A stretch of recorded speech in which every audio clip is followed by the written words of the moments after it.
Hoy, en Foco Preciso, dinero gratis, el lado oscuro del QE. Desde el año 2008, el mundo financiero ha experimentado una mutación profunda, silenciosa, sí, pero absolutamente determinante. Es una transformación estructural en cómo los bancos centrales intervienen en la economía global. Fíjense que conceptos que antes solo se veían en libros de texto de economía han salido de las sombras para instalarse en el centro absoluto de nuestras vidas financieras.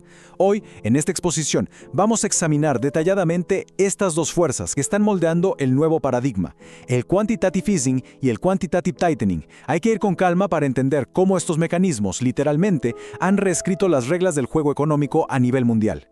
Ante este panorama, es imperativo hacer una pausa y reflexionar. A ver, ¿qué sucede realmente cuando el precio fundamental del dinero deja de ser un reflejo del libre mercado y pasa a ser alterado por completo desde una institución central? Esta no es una simple pregunta teórica. Estamos hablando de las fuerzas invisibles que dictan la realidad del día a día. Son estos mecanismos los que definen absolutamente todo, desde las tasas de interés de una hipoteca común hasta la forma en que se distribuye la riqueza a gran escala. Explorar esto es, básicamente, adentrarse en la inmensa sala de máquinas del sistema moderno. Para entender cómo funciona esta maquinaria, primero tenemos que definir el motor de la estimulación económica moderna, el quantitative easing o flexibilización cuantitativa. En términos simples, es una política extraordinaria donde un banco central crea dinero nuevo, dinero de la nada. Y este capital, que no es físico, se utiliza para comprar activos financieros, principalmente bonos del Estado o deuda de empresas. Al hacer esto y expandir su balance, el banco inyecta una ola gigantesca de liquidez en el sistema financiero. ¿El objetivo? Reducir drásticamente las tasas de interés a largo plazo, obligar al dinero a moverse y así estimular la economía de manera totalmente artificial.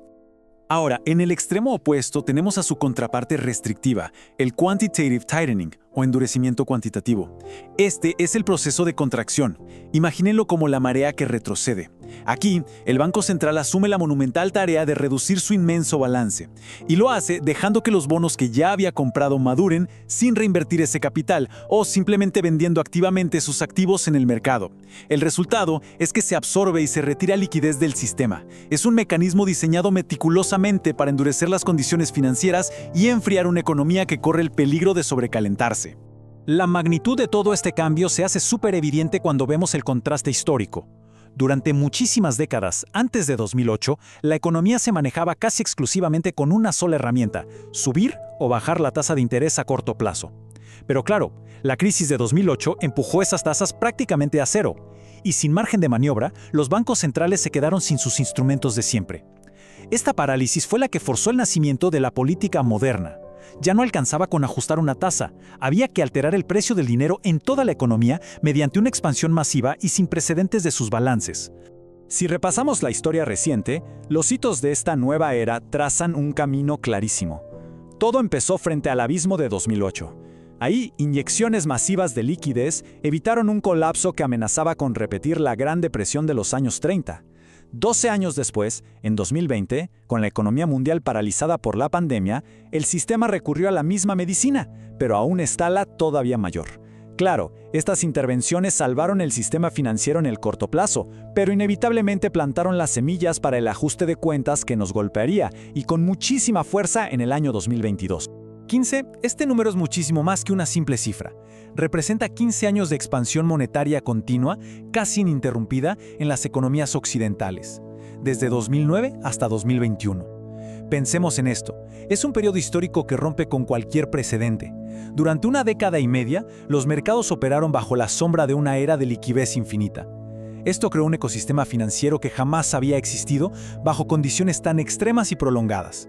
Bueno, para entender por qué se mantuvo esta dominancia absoluta, hay que desentrañar tres motores principales. Primero, un miedo paralizante a la deflación. El fantasma de las décadas perdidas de Japón obligó a las autoridades a mantener el estímulo a como diera lugar. Segundo, un crecimiento económico estructuralmente muy débil en los países desarrollados, frenado por el envejecimiento de la población y una baja productividad. Y por último, un factor silencioso pero potentísimo: la necesidad política de financiar montañas y montañas de deuda pública a un costo artificialmente bajo. Estos tres elementos hicieron que el quantitative easing se volviera casi permanente. Y justo aquí es donde la historia se vuelve mucho más compleja. Hay una dualidad innegable en todo esto. Por un lado, claro, el rescate inmediato. Era absolutamente necesario aplicar esta herramienta de emergencia para evitar una catástrofe financiera que habría devastado a la sociedad entera. Pero, por otro lado, empiezan a aparecer distorsiones estructurales gravísimas que se acumulan con el tiempo. Pensemos que la misma medicina que estabiliza a un paciente en la sala de emergencias, si se la damos todos los días durante 15 años, va a terminar destruyendo la fisiología del sistema. El síntoma más evidente de este daño interno se resume en una frase: la búsqueda de rendimiento. Al aplastar de forma deliberada el rendimiento de los bonos seguros hasta casi cero, el capital no tiene más remedio que migrar. Inversores de todo tipo, desde los enormes fondos de pensiones de los que dependen millones de personas, hasta los pequeños ahorristas, se ven empujados a asumir riesgos cada vez más altos. Tienen que meterse en la bolsa, en el candente mercado inmobiliario o en deuda de muy baja calidad simplemente para conseguir algo de ganancia. Es un desplazamiento artificial y masivo del riesgo a nivel global. Toda esta dinámica va mucho más allá de los gráficos financieros. Se siente en las calles como una verdadera fractura socioeconómica. Y esto es crucial. Esta política beneficia de manera directa y desproporcionada a los que ya tienen activos, elevando su patrimonio y aumentando matemáticamente la desigualdad. Mientras tanto, los salarios de la economía real ni por asomo crecen al mismo ritmo. Además, todo este exceso de liquidez barata infla burbujas especulativas constantemente y crea una dependencia sistémica profunda. Los mercados se vuelven literalmente adictos a la asistencia del Banco Central y se vuelven incapaces de funcionar sin ella. Hasta que llegamos a 2022, el punto de quiebre. Ese fue el año en que la reconfortante ilusión de que imprimir dinero masivamente no causaría inflación en los precios, se hizo pedazos. Fue el instante preciso en que la gravedad económica volvió a ser de las suyas, y la inflación regresó con una ferocidad que el mundo desarrollado no había visto en 40 largos años. Y ojo, el resurgimiento violento de la inflación no fue ninguna casualidad, fue el resultado de una tormenta perfecta. Tuvimos estímulos monetarios llevados al límite, combinados por primera vez en la era moderna, con ayudas fiscales directas de los gobiernos de todo el mundo. Todo ese inmenso caudal de dinero chocó de frente contra cadenas de suministro globales que estaban totalmente rotas por la pandemia. Esta combinación altamente explosiva obligó a los bancos centrales a despertar de golpe y dar un giro de timón repentino y drástico.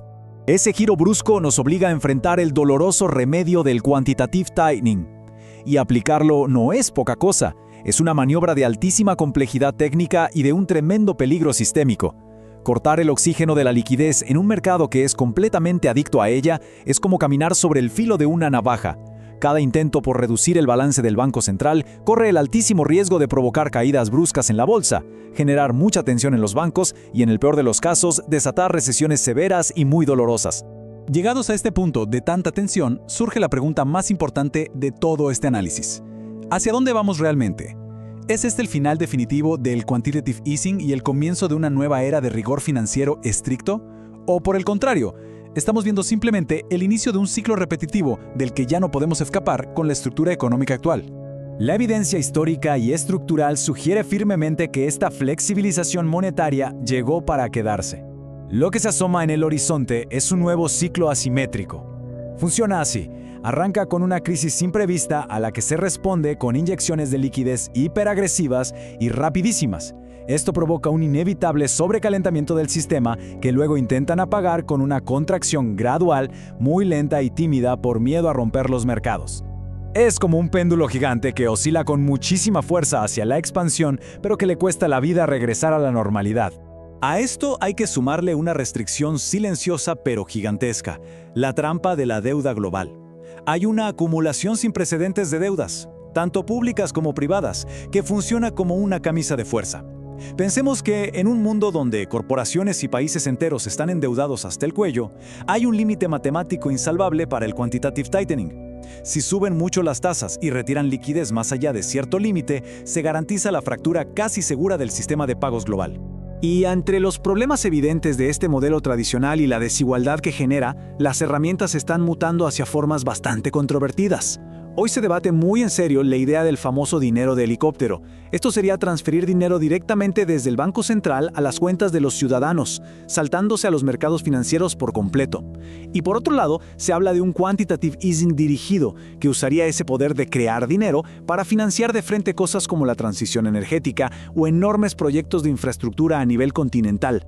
Pero claro, meterse a explorar estas alternativas no sale gratis. Trae consigo riesgos institucionales gravísimos y probablemente sin retorno. Borrar esa línea que separa a los bancos centrales de los gobiernos abre la puerta a presiones políticas constantes. Se pone en peligro la independencia de la autoridad monetaria, mezclando la creación de dinero con los objetivos electorales de turno. Es un camino súper peligroso que, históricamente, siempre ha terminado destruyendo la confianza en el valor mismo del dinero. El futuro entonces se divide en dos caminos muy diferentes.